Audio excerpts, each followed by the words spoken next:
What's up guys, Santana here, gonna do some more Guild Wars 2 class impressions. On this one we're gonna jump into the Thief, your typical run-of-the-mill MMO rogue-styled character. Show you a little bit of the gameplay, go over all of his skills. Um, right now I am set up probably for more of a power build, going dagger dagger and pistol pistol, with some Condi on the side. Yes, I do some Condi, so it's kind of a hybrid build in my opinion, because I haven't found something super crazy that I like to enjoying. This radiation field is not a thief ability, it is an Asuran ability. So with your race, you get special little abilities also in addition to your standard thief ones. Like for right now, I've got Retaliation, reflect incoming damage, and confuses them. That means they take damage on their skill use, the radiation field, and techno battle to one target days. Really good range. One thing I like about this radiation field, the damage it does is unblockable. It has a pretty good AoE, and poison and weakness is always nice. This one allows my next attacks to add poison, maximum number of attacks, and the venom duration itself is 24 seconds, so good, nice, long-ranged thing. Poison. The class mechanic for the thief is, as you would expect, steal.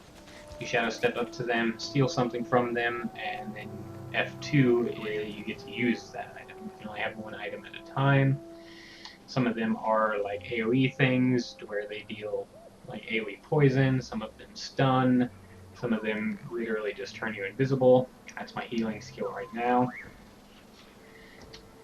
So it allows me to activate some of these sneak attack things that you see with most of your primary attacks. Kind of realized it was a little weird of myself to be playing a thief without any type of invisibility, any type of stealth. Let's go ahead and look at this. This is your sword main hand. One kind of interesting and unique thing about the thief is if you're just using a sword, these are the three abilities you'll see, but the third ability will change depending on what you have in your offhand. So if you have a pistol, you gain the pistol whip. If you have the dagger, you gain the flanking strike. Sharp bow is another fun little ranged weapon. A trick arrow, it bounces between multiple enemies. If they're poisoned, it does more damage. Cluster bomb, fire cluster bombs the area. You can detonate it yourself for the cluster effect effectively. Applies bleeding. That'll disable them while you jump backwards. So if they start encroaching on you, you can use that, cripple them, they move slower, and you dodge back. This is the poison area. Poisonous gas foes at or above the poison threshold or dazed threshold is 5, so does that mean 5 stacks of poison? It's also unblockable. And this one is a mobility style thing. I see it used a lot in PvP for people to get up on different ledges to move places faster than they normally could. And it also blinds nearby enemies. Another thing you could do is for PvE and PvP, use it to get in the middle of things, switch over to your melee style. Again, with the dagger, you see this. If you're only using a dagger, these are what you get. If you're using the pistol, that's what you get. If you're using another dagger, that's what you get. Dagger offhand, cripple, and vulnerability. Also stealths you for 3 seconds. Pistol, just like the sword and dagger, depending on what you have in your offhand, depends on what the third slot will be. Pistol offhand, a daze, and a blind. Staff is your elite spec weapon with Daredevil. It looks like a melee styled staff use. From everything I see, pretty decent for conditions. These are your aquatic weapons, Spear and Harpoon. Harpoon seems to be more Condi oriented than the Spear. Your down skills, as you see, like I discussed in the last video. These are all the slot skills you can get. These are, let's go ahead and go here, it's a lot easier. These are all your signets, like this one where you generate 1 extra initiative. That's these little ticks down here. Instead of having cooldowns, all of these abilities use points out of your initiative. Assassin, more power, and then you can activate it for 15% more damage on your next 5 attacks. Shadow Step on active. Movement speed, blind on active, and precision, which is your crit chance, and refill endurance and cleanse conditions from nearby enemies. These are your fun little traps. Standard tripwire knocks them down, and it also cripples them, which that's kind of weird. Knocks them down for 3 seconds. The cripple lasts for 5 seconds, so you really only see a benefit of 2 seconds of the cripple. Needle Trap, this one you see a lot used in PvP, being as it is immobilized, it is poison, and it is bleeding. 10 seconds, 3 stacks immediately of poison and bleeding. Calls on a thief to attack nearby. I've never personally used that or seen that used, so might have to play around with that just for shits and giggles. And then marks them and 10,000 range on the mark. Jesus. Trick is more trap stuff. Caltrops, see this used a lot in PvP also for more blading and the cripple. Scorpion Wire. Wonder what it does. Throw a Scorpion Wire and pull your foe to you. Weird. It's like we've seen that somewhere. Roll for initiative. Gain initiative. And also cleanses. It also break a stun. Gains swift quickness and fury. Fury is more crit chance. Spin around reflecting projectiles and throwing daggers or bleed nearby enemies. You can move while spinning. You gain stability, which means you can't be knocked down, pushed back, pulled, launched, stunned, dazed, floated, sunk, feared, or taunted during that duration. 3 seconds. Venom, these are all your poison stuff. Like that one that I have. And you see this one where it applies vulnerability and torment on your next attacks. That one chills for the next few attacks. That one immobilizes on the next few attacks. And your attacks are unblockable and turn foes to stone. Interesting. Deception, this is where you see a lot of your stealth-styled stuff. Shadow Step to target area. Becomes Shadow Return. You return to the starting area where you casted it. And Cure Conditions, Blinding Power, you blind them. And grant stealth to nearby allies.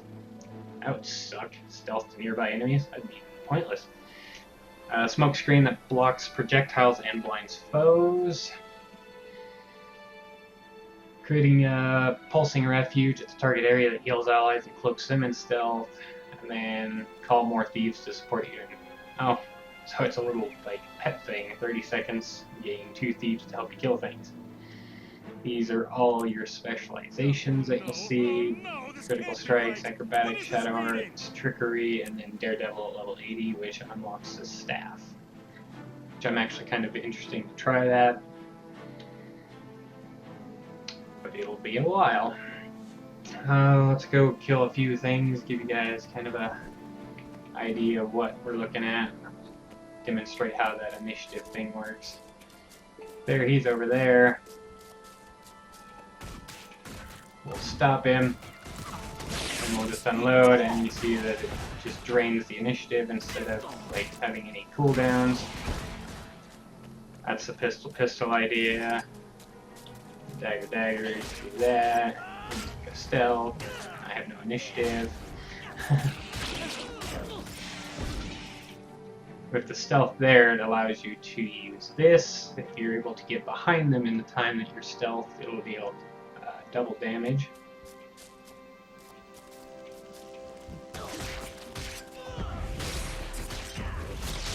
It's a fun little ability. Heart Seeker is number 2. Will deal more damage, so lower in health they are, so it's a really great finisher, especially for PvE. I'm sure it's used considerably in PvP also for the same idea. And if you want to do more poison, which works really well with the dagger build, being as about all you see out of the dagger is bleeding. So that'll allow you to do bleeding plus poison. And you see poison from your third strike there. Other than that, there's no Condi on it. There's no Condi on that. Just bleeding, and then a cripple, and then the vulnerability. Dagger is going to be more power-oriented, more than likely. I mean, don't scoff away from condition damage and duration. Whereas this one is bleeding, vulnerability, and immobilize. Gives yourself might, increases your power and your condition damage. That'll daze, and that blinds. With pistol, you'll see, I mean, it's got considerably more condition damage. I was looking through to see what other melee things I could do for Condi. That's immobilize. That's nothing. And then cripple and vulnerability.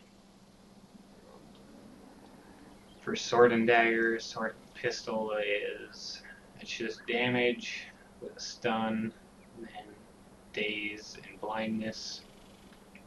Staff seems, I mean, got some vulnerability on it, but other things I've seen is like dagger pistol, where you get the, I've seen pistol dagger a lot too. I actually ran it for a while.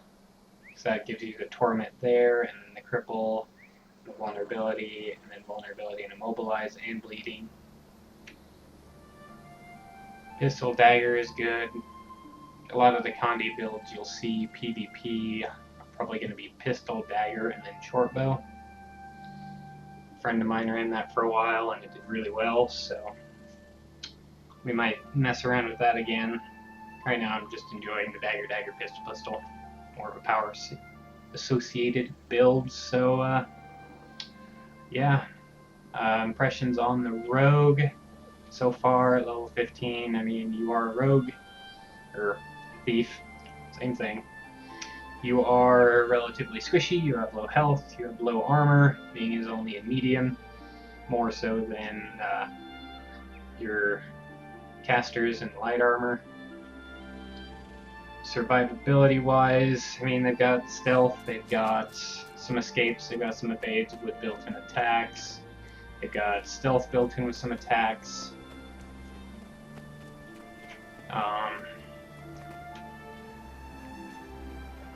Really fun class, honestly, especially with Death Blossom. I forgot what weapon I was on. With Death Blossom, you get to flip all over the place.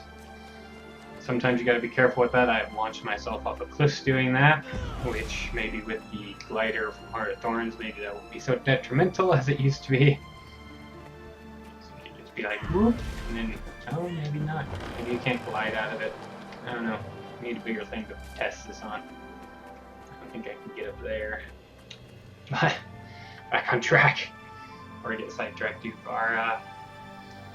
Pretty much standard run-of-the-mill rogue. If you played any other MMO, played a rogue, this feels super familiar to you. I personally like the Asurans for the rogue classes because they just feel faster, being so small. Feels like you move around faster. Maybe it's just me. Can I get up here? Yeah.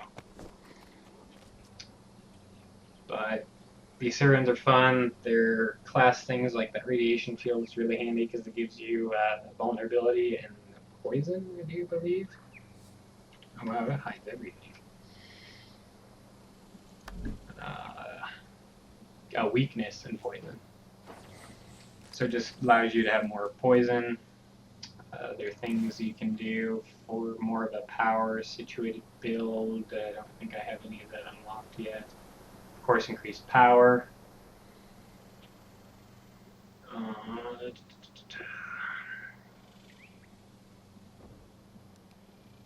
Could be more of a tank with a Scorpion Monitor, just pull everyone to you. Roles in dungeons, again, would be really difficult to fulfill a healing role, because I don't think they have any like AoE healing stuff. Their self, heal you, heal you, heal you, etc., etc., etc. None of their weapon abilities deal healing. Most of their weapon abilities don't do much as far as support either, except for like weakness, vulnerability, blindness, cripple. I mean, that's support styled conditions, move slower, but they are going to be a very hard DPS role. I have done a few dungeons where they did tank. It was interesting. Normally they can deal, if skilled right and geared right, they can deal enough conditioned damage and flat damage that they normally just drop things before they kill them. Sometimes it's difficult for them to maintain aggro if they're enough tank, though. But that's one of the events.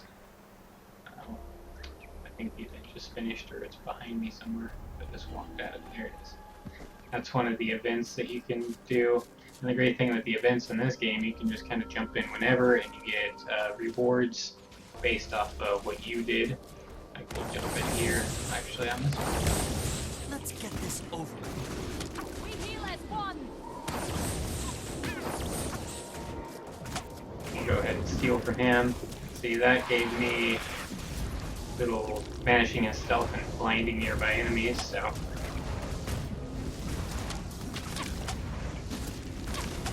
And yeah, and then you see event successful, contribution level gold, you get experience, you get karma points, and you get credits.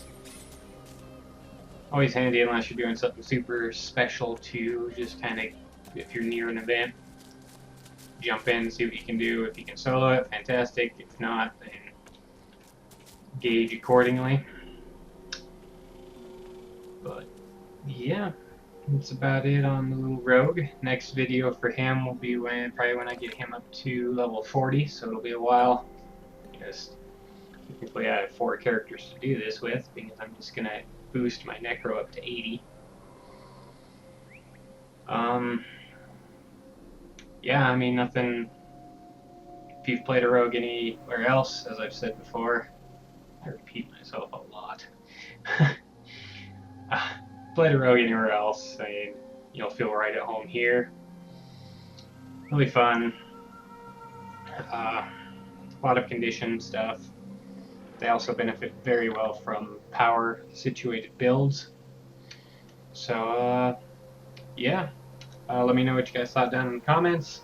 Don't forget to hit that subscribe button to stay up to date on all my content, including more Guild Wars 2 videos that I'm going to record here shortly, and just upload them throughout this week, since I will be working all week and then going out of town this coming weekend.